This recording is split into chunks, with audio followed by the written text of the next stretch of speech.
Speaking of spin zone, my mindset about the Clemson offense has slightly changed. I thought they were boo-boo in a canoe before I watched them against Kentucky. I thought they were, not very good, during their spring game.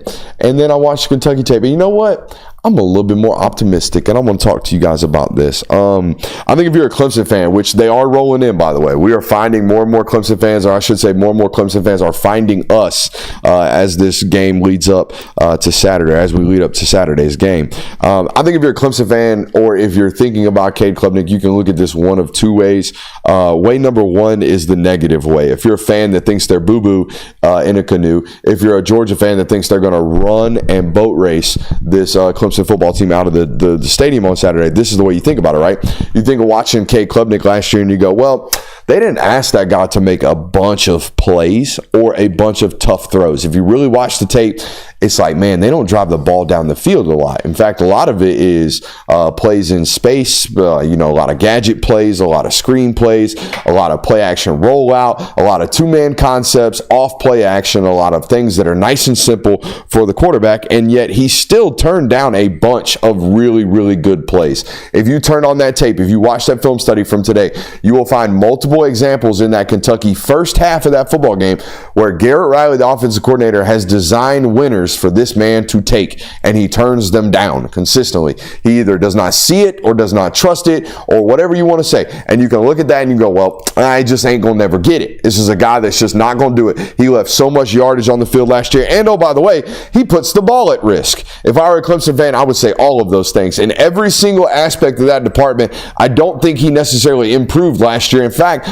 I would say he maybe even deteriorated. I think maybe sometimes the play got worse, in terms of the output or the outcomes rather. But if you want to look at this from the other side of the football, which is the way I would probably tend to do so, because I do think he is relatively talented, and I think he's gifted from the neck up. I really do. I think he's a one percenter in this department. I think from the head up, he's a really, really solid quarterback and thinks about the game the way you're supposed to. So I think I'm more on this positive end of things, which is, guys, he left a lot of yardage on the field last year, and there's reasons to believe that he could improve, that he's going to see those things, that he's going to be more confident about those things. And here's what I want to say. People talk about helmet comms, talking to the quarterback. Clemson is a signal team, so they're not going to be huddling. That's not what it is. But here's what it might be. How many times during that film study today, Jonathan, did I look at you and go, that's clearly where the coordinator wanted him to go? There's probably like 4 times. And they were all massive hitters, right? Yeah. Here's what I'm thinking. I'm thinking Garrett Riley, just those 3 or 4 times, because they don't take a lot of shots. Watch them. They don't. They design them, they cultivate them, they wait for it to see, and then they strike. It's not a, we are going to dictate offense. It is, where is the shot play for me type of offense. So if that's the case, Garrett Riley can signal these plays in and before 15 seconds say, hey, the Dover's going to be open. And then guess what? Going into the play, he's going to hit the Dover. All right, when there's certain things where it's like, I'm trying to design this winner for us. I saw that on tape so many times last year for Clemson, and the quarterback does not execute. That might be able to go away. Now, here's the deal.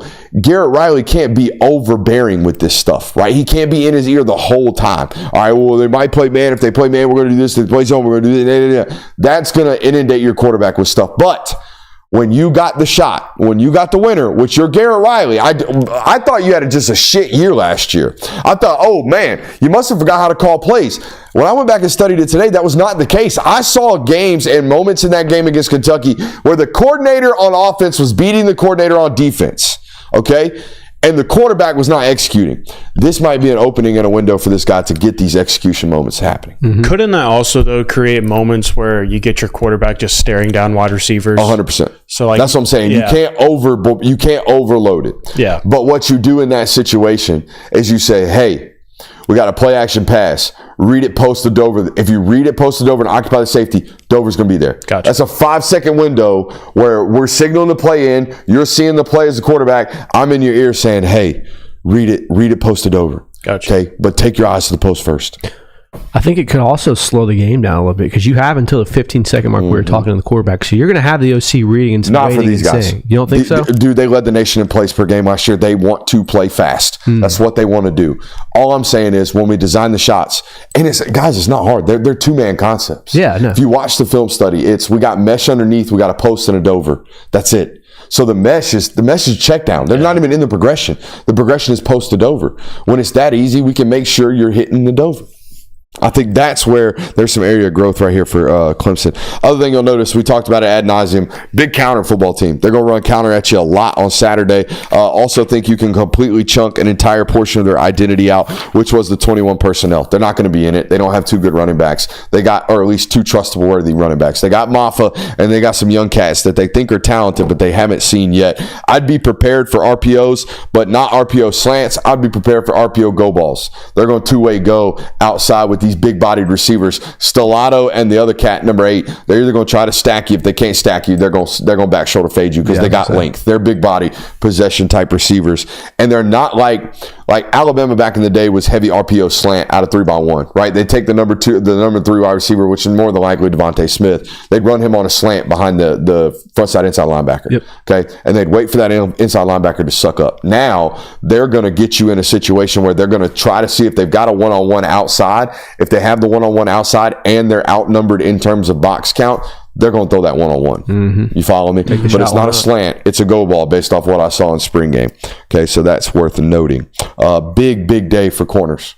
Okay, Georgia corners are going to be put on test, as are the Clemson corners on the other side of the football. What are the notes that I have? Play action, mesh and verse. They're a big, obvious play action scenarios. Like, you're a football guy. What are most likely, hey, the ball's at this portion of the field, be looking out for play action? Well, after a big chunk play. Probably towards the middle once you get past your own 25. Yeah, my thought process here is the moment I get past the 50 or the moment I'm in a second and short past the 50. Yep. The moment I'm in a second and short or even past my own 45. A play where I'm in that middle of the field. A play where you can kind of not throw away, but risk like having. Correct. Correct. We can chunk this play. We're either in 4-down territory. That's exactly what I said on film. Mm-hmm. We're either in 4-down territory or we're in a situation where we know we can take a risk. Mm-hmm. Those obvious, hey, watch out for play actions. Be alert.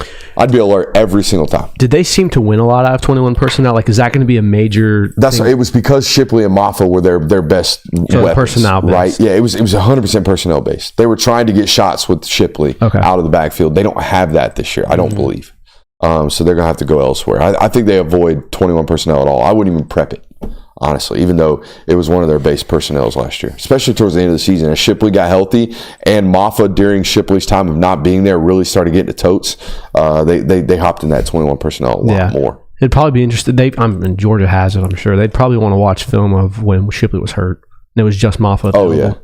Because seeing how much they went into that then. That's one thing about film nowadays is, like, in high school, you exchange, like, last 3 or whatever you and the coach decide on. In college, if you put the shit on tape, I can watch it. Mm-hmm. If you did it on a snap in a real football game, I got it.